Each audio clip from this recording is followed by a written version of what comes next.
On the right of the front panel, we have the syslock indicator to show that the box has a valid clock source, and the firewire indicator, which shows that the box is connected to a computer. Here we have the digital section with multicolor input and output present LEDs, lock indicators for the inputs, and the select button to choose an input pair to clock to, along with clock indicators. Next we have the monitor control section. There are mute and dim controls with multicolor LED indicators.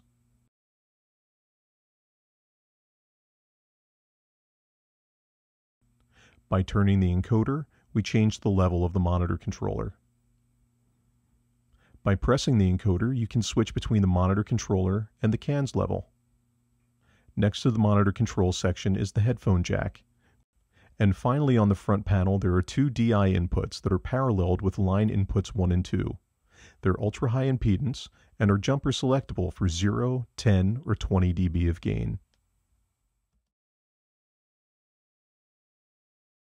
Let's look at the ULN-8 specific options in the MIO console. Here in the mixer we have the mic SR option, which allows us to patch devices between the ULN-8's mic pre's and converters.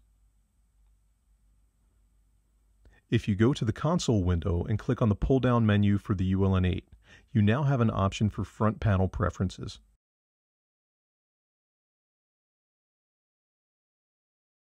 Here you can set input and output control linking, change the brightness and intensity of the front panel illumination, set the hold time for the numeric gain display on the meters,